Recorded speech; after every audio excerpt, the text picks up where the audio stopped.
quickly, we have been having very insightful conversation, and yet again, another authority in the pharmaceutical space will be coming up very shortly as our guest speaker. And once again, please fix your gaze on the screen. The citation will come up, and our guest speaker for today would mount the stage. Sir, please, once your citation comes up, you can come off. Media, please, can you play the citation of our guest speaker?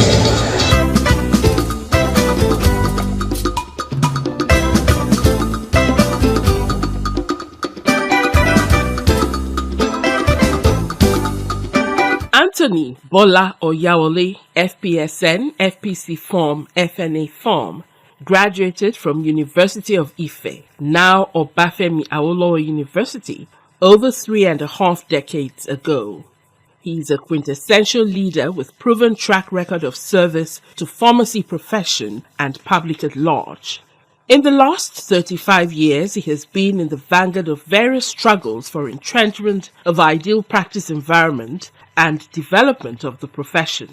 He has served in various capacities, including National Publicity Secretary of ACPN from 1997 to 2000, Chairman of Lagos State PSN 2005 to 2008, and is currently a member of Board of Trustee of PSN and ACPN Lagos State. Pharm Oyawole also served as Executive Board Member of Lagos State Primary Healthcare Board from 2008 to 2011, where he made innumerable contributions in the development of the policy framework for the establishment of Sustainable Drug Revolving Fund (SDRF) scheme in the public health facility, with DFID support in Path 2 project. During his tenure on the board, the policy on establishment of 57 flagship primary healthcare centers with requisite pharmacy manpower was crafted. Oyawole had been involved in the quest for better deals for healthcare practitioners in the health insurance scheme in Nigeria. He once served as Vice President of Healthcare Providers Association of Nigeria, ACPN. His service at the national level of PSN includes member PSN National Council from 2005 to 2008, Chairman PSN Strategy Committee 2012 to 2015. He was Chairman Law and Ethics and PSN Desk Officer for Association of Professional Bodies of Nigeria, APBN, an association that is made up of over 30 recognized professional bodies in Nigeria. Oyawole was a member of PSN Governing Council in the last dispensation, when he also served in the Education Committee of the Council. He has been a volunteer pharmaceutical inspector of PCN since 2005. He remains the Chief Executive Officer of Board Associates Limited, and he is happily married to a pharmacist with children, among whom is a pharmacist. Ladies and gentlemen, it's my pleasure to welcome Pharm Anthony Oyawole to the ACPN Oyo State Summit 2026, where he is a facilitator. I want to thank the keynote address speaker. I came purposely to come and be educated by the keynote address speaker, because when the chairman of ACPN in Oyo State invited me, for Mrs. Bayo Balamusi, I said, well, I would want to come here and learn. But he said, no, you cannot just come and learn and be a spectator. You must come up with something. I said, what can I come up with? I don't belong to the academy. Despite the fact that I'm a member of Nigeria Academy of Pharmacists. I may be a fellow, but I may not be, carrying chalk in the forward of the university. So what do you want me to do? He said, I need to do something. I said, well, he gave me a topic, and he said, beyond inspection, building a compliance-driven community pharmacy in an evolving regulatory environment. I said, what? This is a practical topic. And in line with what the keynote address speaker has just done out here, delivering a professorial keynote address that is practical based. So, since I know this talk is made of you, I said I would not want to come here and embarrass myself. So I better arm myself with Team Lagos, who have traversed the length and breadth of Nigeria in making sure that they put practice to what they have been preaching over the year, and in making sure that pharmacy is practiced in no Nigerian way, but in the way it is done all over the world, and to give practicability to the Pharmacy Act that was enacted in 2022, making it practical. I said what we need to do is to do some basic research and survey. And as luck will have it, our able and dynamic national chairman of ACPN co-opted some of us into a meeting with the registrar on the 8th of May in Abuja, where practical things were being discussed on how to move community pharmacy forward in Nigeria. Our chairman of today's occasion was also there, as he was one leg in, one leg out. As he tried to listen to the registrar, he was also doing some yeoman job on behalf of the national chairman to be making sure that some grants is gotten for ACPN from some of the donor agency, which means ACPN is already becoming an academic institution, taking the bull by the horn to make sure that community pharmacy takes its pride of place in the frontier of the technical groups in Nigeria, not only in Nigeria, but globally, so that we can be recognized. I think ACPN at the national and state level deserve a round of applause for what they have been doing. So with that in mind, we convoke a survey of what has been happening in recent times all over Nigeria. There is a man here, he calls himself Gio, he's a pharmacist, and he also works as a volunteer inspector for Pharmacists Council of Nigeria. He has traversed the length and breadth of Nigeria, making sure that, okay, let's have sanity in the practice of pharmacy. And his twin brother is also sitting beside him, Pharmacist Bola Oyawole. As one is traversing the northern part of Nigeria, one is going to the southern part of Nigeria to make sure community pharmacy takes its pride of place. So I commanded them that, look, if you don't want ABO to be disgraced, you have to come up with a survey of what you have been doing all over Nigeria, so that we can have a practical presentation. And what I have here is what we are going to be talking in a nutshell. We all know inspection is the foremost activities of the PCN through PIC, and this ensures compliance to regulatory effort of PCN. We all know what that one is. Let's go. An evolving regulatory environment, familiarization with the new pharmacy law. Ignorance is not an excuse in law. One salient feature of the new law is it is termed Pharmacy Act, no longer Pharmacists Act. And what is the name of our council now? Is Pharmacy Council of Nigeria, not Pharmacists Council of Nigeria. Now, one of the benefits of that name is one of the landmark judgments that has just been delivered in Calabar, of which we have been reading of notes, where those who call themselves pharmaceutical chemists and say they are not under the umbrella of pharmacists, they have been brought under pharmacy now, and those guys will be pulling themselves with about 8 years jail term in prison yard. That's one of the gains. If you don't know the difference between Pharmacists Act and Pharmacy Act now, that's a practical example for us to know. So what this beholds is that we need to familiarize ourselves with the law that is governing our profession now. Then the need for the new pharmacy law. I have a copy of the pharmacy law here. We don't know it. Please, as community pharmacists, you can download it and get yourself acquainted. What is expected of us? What are we supposed to be doing? What are we not supposed to do? Everything is enshrined here. And ignorance, they say, is not an excuse in law. The TSN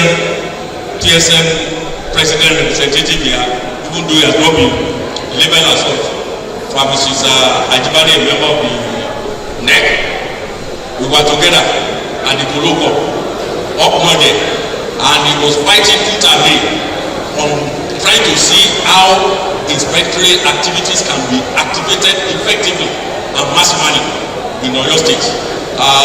He has in the position of knowledge about what I'm about to say. Even those I will not say, that time will not permit me. So if we need consultation, we can get across to you. Zero tolerance.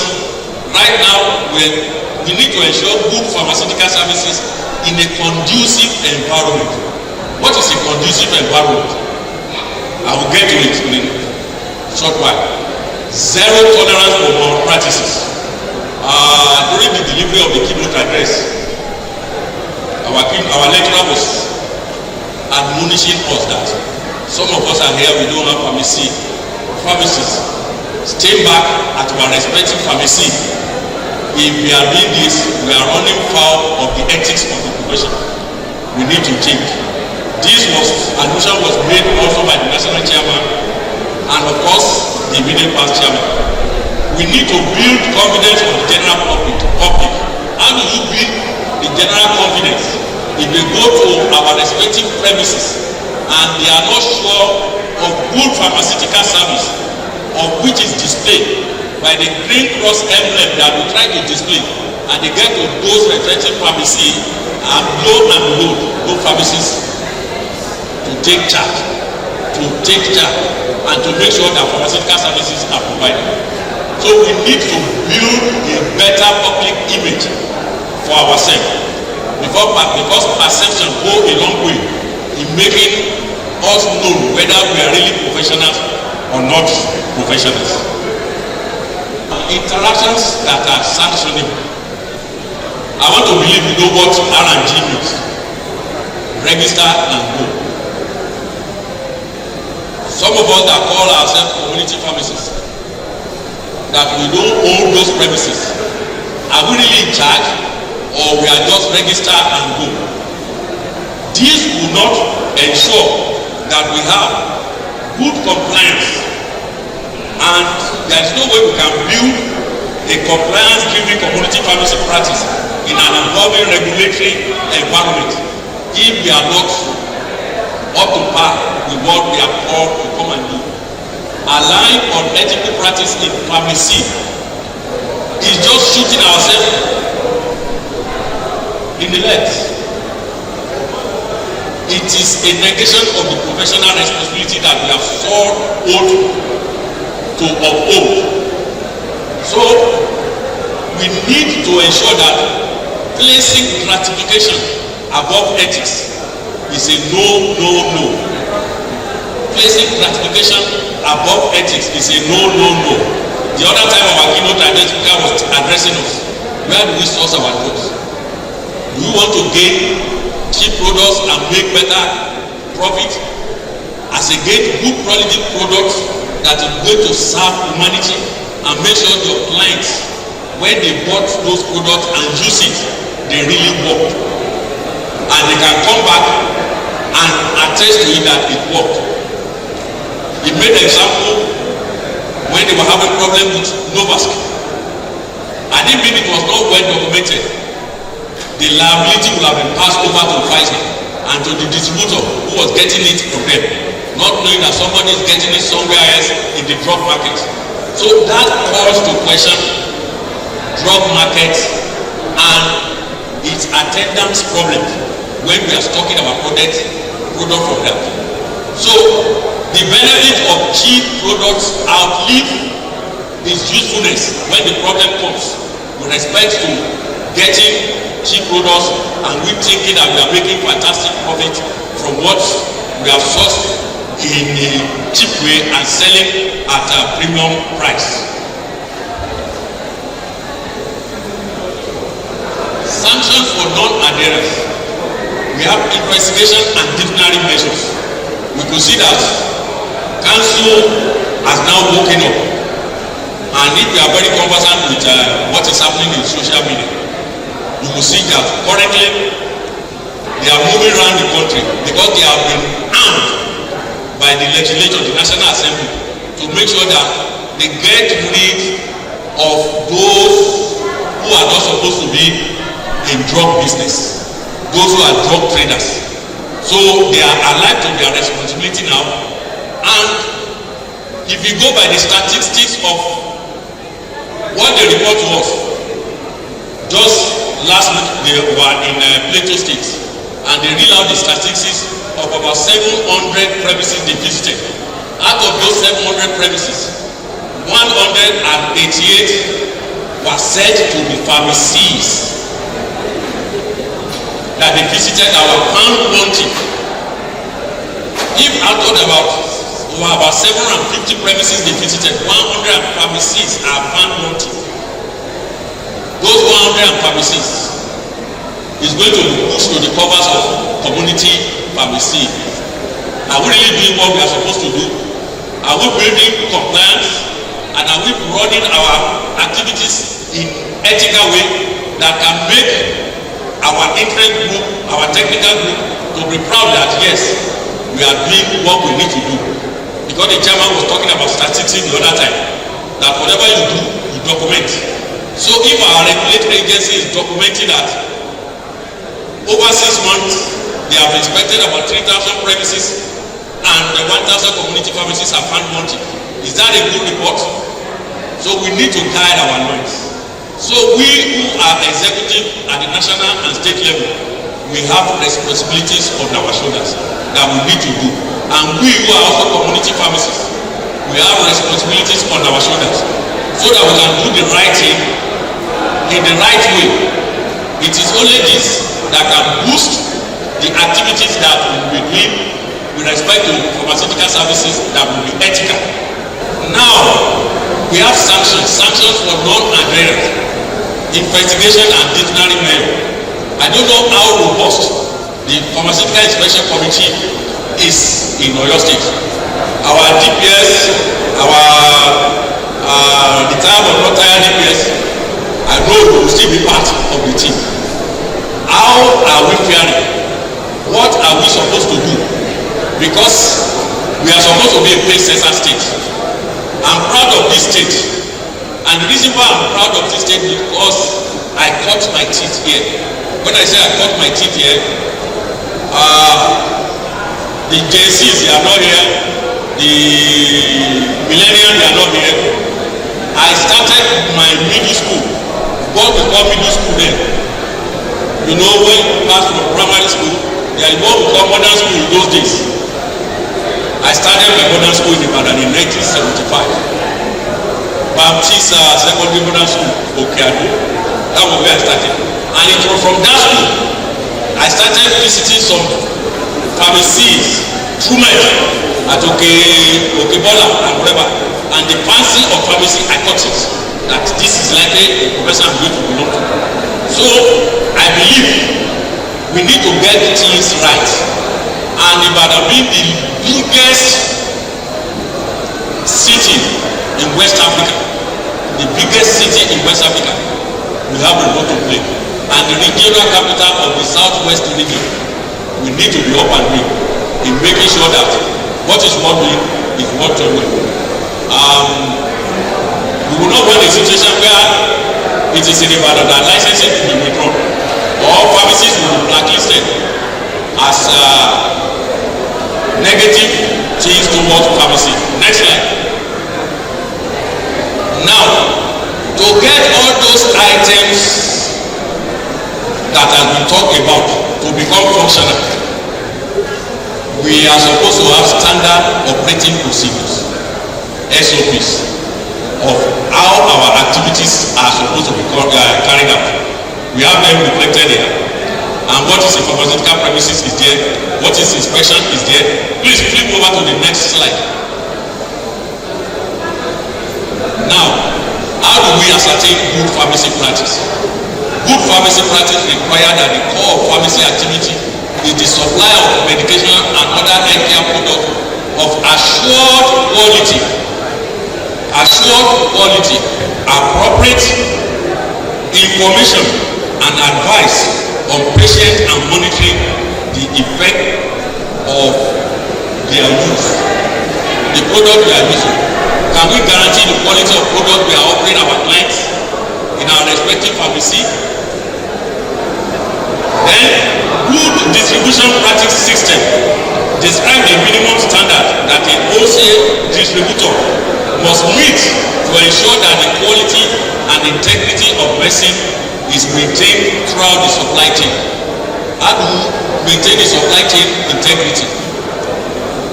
Our keynote admonish us that we can come together and partner together to be distributors. We have the likes of Vanguard that is running chain stores. So Vanguard has already become a distributor. In Lagos, we have example of other community pharmacies that have partnered together. A ready example is Pharm in Lagos. One of their directors accompanying me here today, Bola Oyawole. They run a Pharm and they are able to make sure that it becomes functional. These are practical examples we can emulate.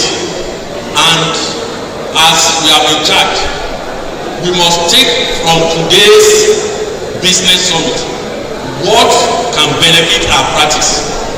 Are we going to come back here 1 year, 2 years, 3 years time and be able to have a replica of community pharmacies forming cooperative society?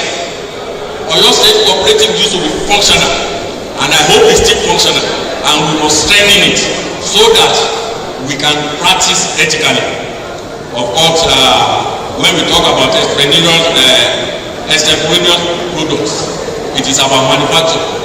How do we gather together to make sure we do this? We need to do it ethically. Now, because Pharmacy Council is also evolving, they are being benchmarked by World Health Organization, and they cannot live in a vacuum. They have also developed new schemes of making sure that regulatory functions are carried out.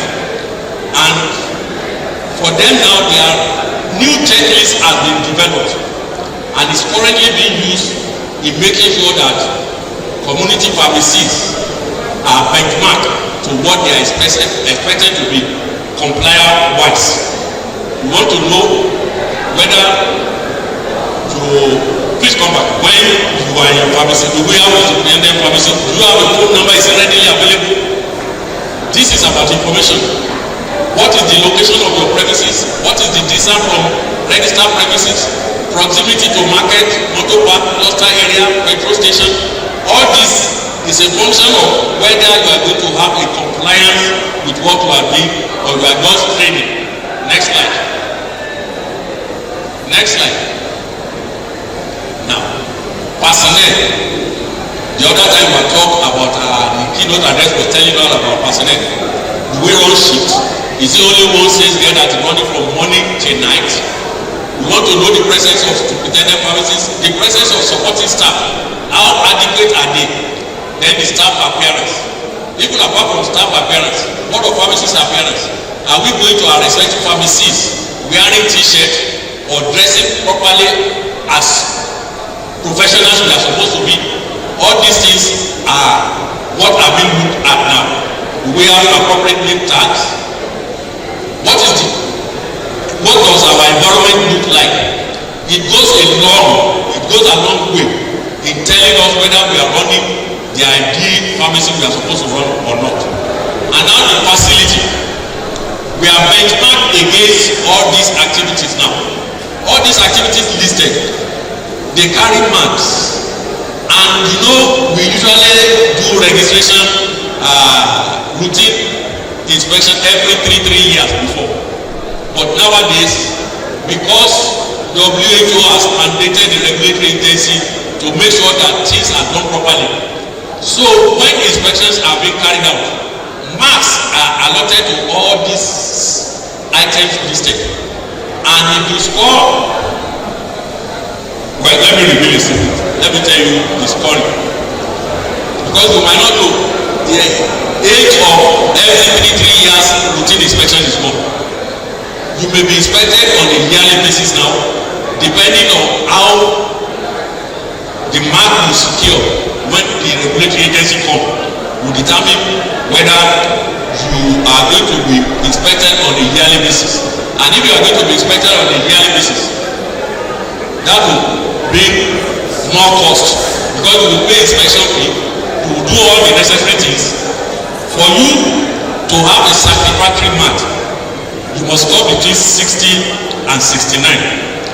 which means there will be a follow-up inspection. Any premises that secure less than 60% nowadays are not going to be recommended. So you are back to the dispensing era in pharmacy school, where if you score less than 60, you will be sick. So any inspection that is less than 60 now is failed. 60 to 69, satisfactory, there will be follow-up inspection. 70 to 89, good, you are recommended. Then 90 to 100%, excellent.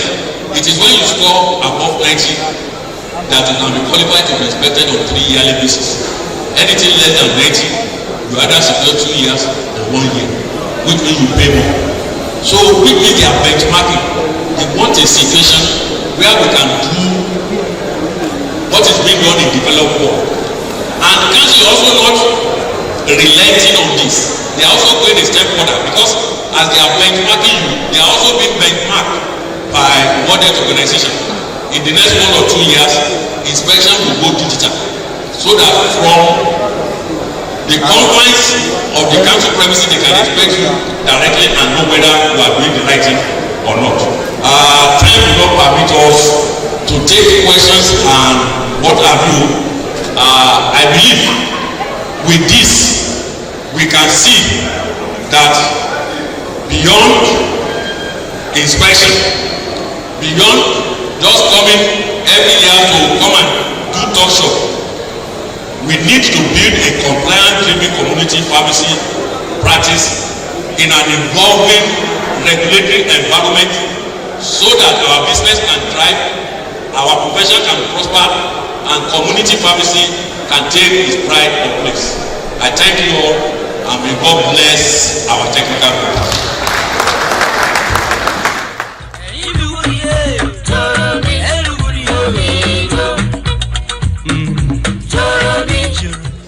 May I respectfully call on Federal Bola Oyawole, our guest speaker for today.